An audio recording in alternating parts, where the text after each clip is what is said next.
Everyone, अपनी business environment की different videos में हमने देखा कि किस तरीके से एनवायरमेंटल फैक्टर्स एक बिजनेस के डिसीजंस लेने में हेल्प करते हैं, कैसे एक बिजनेस को उन्हें समझना चाहिए। आज की वीडियो में हम बात करेंगे about the frameworks to analyse the business environment. हम समझेंगे कि कौन कौन से ऐसे फ्रेमवर्क्स हैं जो बिजनेस को डिसीजन लेने में हेल्प करते हैं। सबसे पहले हम देखते हैं कि फ्रेमवर्क्स क्या हैं। Frameworks are the systems for understanding the internal and external factors of an organization।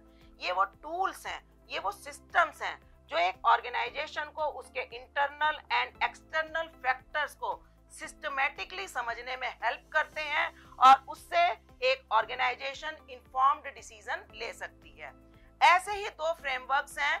पहला है पेस्टल एनालिसिस, एक ऐसा एनालिसिस जो हमें एक्सटर्नल एनवायरनमेंट को समझने में हेल्प करता है, और दूसरा फ्रेमवर्क है स्वोट एनालिसिस जो एक्सटर्नल एनवायरनमेंट को इंटरनल एनवायरनमेंट के साथ, इंटरनल पोजीशन के साथ बिजनेस को समझने में हेल्प करता है।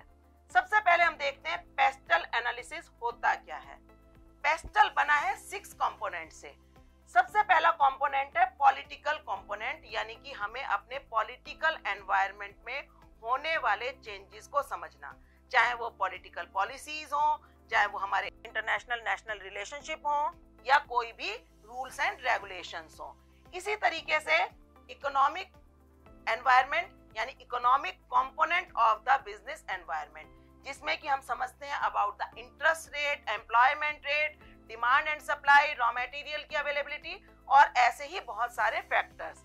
ऐसे ही थर्ड कंपोनेंट है सोशल फैक्टर, यानी कि हमें समझना है उस एनवायरनमेंट में या उस एरिया में होने वाले चेंजेस को जो किसी सोशल फैक्टर से रिलेटेड हो, जैसे कि changing family position, changing literacy rate, या वहां की वुमेन की पोजीशन या पॉवर्टी वगैरह, इन चीजों को समझना। इसी तरीके से हम समझते हैं फोर्थ कंपोनेंट में टेक्नोलॉजी को, यानी टेक्नोलॉजी में होने वाले चेंजेस। टेक्नोलॉजी में हमें पता है कि डे बाय डे चेंजेस होते ही रहते हैं, उन चेंजेस को समझना हमारा फोर्थ कंपोनेंट बनता है। इसी तरीके से हमें समझना है अबाउट द लीगल फैक्टर्स, यानी कि हमारी कंट्री में या जिस भी कंट्री में हम व्यापार करते हैं, हमारा बिजनेस है, वहां पर होने वाले लीगल चेंजेस को, वहां पर कोई गवर्नमेंट के रूल्स एंड रेगुलेशंस चेंज हो रहे हैं, किसी चीज पर कंट्रोल किया जा रहा है, उन सब चीजों को हम समझते हैं। इसी तरीके से 6th कंपोनेंट है नेचुरल एनवायरनमेंट, यानी नेचुरल एनवायरनमेंट में होने वाले चेंजेस, चाहे वो क्लाइमेट चेंजेस हो या फिर वहां का कोई डिजास्टर हो। इन सभी 6 फैक्टर्स को जब हम कलेक्टिवली पढ़ते हैं तो दैट बिकम्स पेस्टल एनालिसिस, और इन सभी फैक्टर्स के बारे में हमने सेपरेट वीडियोस बनाई हुई हैं जिसमें आप इनके बारे में डिटेल में जानकारी ले सकते हैं। आइए देखते हैं कि पेस्टल एनालिसिस हमें किस तरह से हेल्प करता है। ये हमें हेल्प करता है इन रिव्यूइंग आवर स्ट्रेटेजीज, कि हमने जो स्ट्रेटेजीज बना रखी हैं उसमें कहाँ हमें चेंज करना चाहिए, उसके बारे में ये हमें जानने में हेल्प करता है। इसी तरीके से न्यू डायरेक्शंस को एक्सप्लोर करता है, हमें बताता है कि हमें कौन सी नई मार्केट में जाना चाहिए, कौन सा नया प्रोडक्ट होना चाहिए, या हमें कहाँ पर डाइवर्सिफाई करना चाहिए। इसी तरीके से हमारे सामने आने वाली प्रॉब्लम्स, ऐसी फ्यूचर प्रॉब्लम्स जो हमें आगे जाकर परेशान कर सकती हैं, उसको आइडेंटिफाई करने में भी हेल्प करता है। इसी तरीके से हम पेस्टल एनालिसिस के थ्रू अपने कंपटीटर्स के ऊपर एक विनिंग पोजीशन गेन कर सकते हैं जब हम इन चीजों को अर्ली आइडेंटिफाई करके उसका बेनिफिट लेने की पहले से तैयारी कर लें। और इसी तरीके से मार्केट रिलेटेड रिस्क, कि हमारे हो सकता है प्रोडक्ट की आने वाले समय में डिमांड कम हो जाए, या हो सकता है हमारे पास रॉ मटेरियल की सप्लाई में कोई प्रॉब्लम आ जाए, तो उसके लिए तैयारी करने में भी पेस्टल एनालिसिस हमारी बहुत हेल्प करता है। तो ये तो समझा हमने एक्सटर्नल एनवायरनमेंट के बारे में, किस तरह से एक्सटर्नल एनवायरनमेंट को समझा जाए। इसी तरह से इंटरनल पोजीशन को जानने के लिए एनालिसिस है स्वोट एनालिसिस। स्वोट एनालिसिस हेल्प करता है हमें हमारी इंटरनल पोजीशन को समझने में। ये भी 4 कंपोनेंट से बना है। पहला कंपोनेंट है स्ट्रेंथ, कि हम अपनी स्ट्रेंथ को समझें। किसी भी ऑर्गेनाइजेशन में कुछ ऐसी चीजें हो सकती हैं जो उसके कंपटीटर्स की अपेक्षा उनके कंपैरेटिवली बेटर हो, जैसे कि स्ट्रॉन्ग कस्टमर्स रिलेशंस, या एक बहुत अच्छी जगह पर इसके बिजनेस की लोकेशन का होना, या इसका एक बहुत अच्छा कम्युनिकेशन नेटवर्क होना। ऐसे ही वीकनेसेस, कि हर बिजनेस में कोई ना कोई वीकनेस भी हो सकती है, जैसे कि एडेप्टेशन की प्रॉब्लम, कि हो सकता है वो आसानी से टेक्नोलॉजी को एडेप्ट ना कर पाते हो, उसको ना समझ पाते हो। ऐसे ही हर ऑर्गेनाइजेशन के सामने टाइम टू टाइम अपॉर्चुनिटीज भी आ सकती हैं।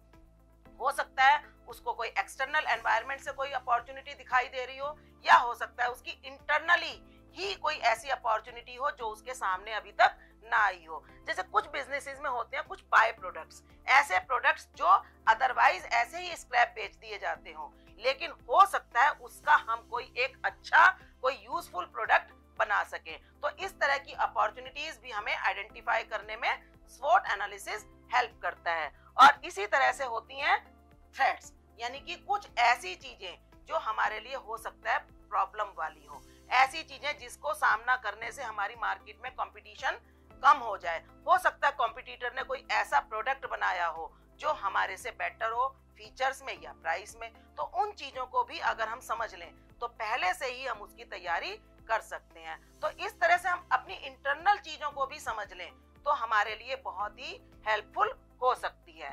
स्वॉट एनालिसिस हमारी हेल्प करता है by understanding the accurate and efficient internal and external information को समझकर हम लोग उसका अपने बिजनेस में एक बहुत ही बेटर एडवांटेज ले सकते हैं। ऐसे ही अगर हम अपनी कॉम्पिटिटिव पोजीशन समझ लें, हम समझ लें कि मार्केट में हम कहाँ स्टैंड करते हैं, तो उससे हमारी फ्यूचर प्लानिंग में बहुत ही हेल्प हो सकती है। आइए देखते हैं कि इन दोनों का आपस में रिलेशनशिप क्या है। पेस्टल एनालिसिस है एक एक्सटर्नल एनालिसिस और स्वॉट है एक इंटरनल एनालिसिस, तो क्या हमें ये दोनों करने चाहिए? आइए देखते हैं।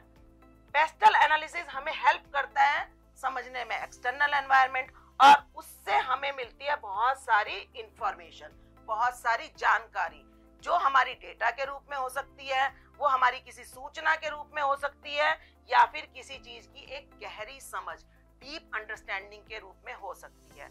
और जब इस नॉलेज को हम अपने बिजनेस में स्वॉट एनालिसिस के रूप में यूज करते हैं तो हम उसका एक बेटर बेनिफिट उठा सकते हैं। हमारे पास अगर कोई स्ट्रेंथ है, कोई स्ट्रॉन्ग पॉइंट है, तो हो सकता है यही इंफॉर्मेशन हमारे लिए बन जाए एक अपॉर्चुनिटी, यानी कि हम अपनी स्ट्रेंथ से मार्केट की इंफॉर्मेशन को एक अपॉर्चुनिटी में कन्वर्ट कर सकते हैं।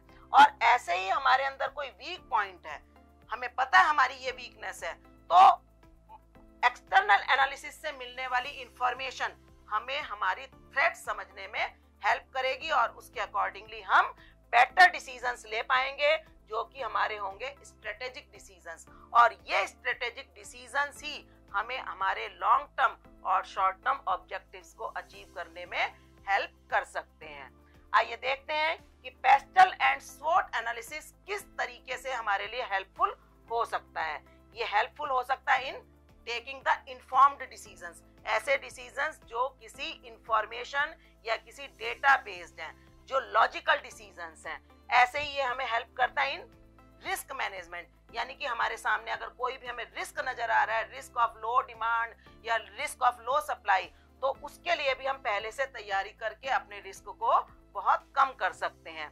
ऐसे ही अगर हमारे जो ऑर्गेनाइजेशनल प्लान्स हैं उनको अचीव करने में भी पेस्टल एंड स्वॉट एनालिसिस का एक बहुत ही इंपॉर्टेंट रोल है, क्योंकि ये हमें पहले से ही उन प्लान्स में जरूरत पड़ने पर होने वाले चेंजेस के लिए तैयार कर देता है। हम अपने प्लान्स को पहले से ही उसमें थोड़े बहुत चेंज करके अपने प्लान्स को सक्सेसफुल करने में कामयाब होते हैं। ऐसे ही एडेप्टेशन एंड एजिलिटी, कि हम अपने बिजनेस में एडेप्टेशन को बढ़ा सकते हैं, बिजनेस से में जो है हम चेंज करके एनवायरनमेंट में होने वाले चेंजेस को अपने बिजनेस के अंदर यूज कर सकते हैं। आज की टास्क भी आपकी इसी चीज से रिलेटेड है।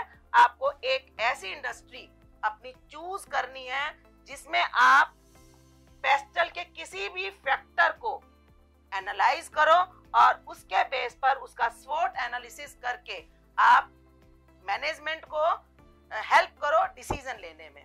उम्मीद करती हूँ आप लोगों को फ्रेमवर्क के बारे में बहुत कुछ पता लगा होगा और ऐसी ही वीडियोस के साथ मैं आपसे मिलती रहूंगी। तब तक के लिए हैप्पी लर्निंग।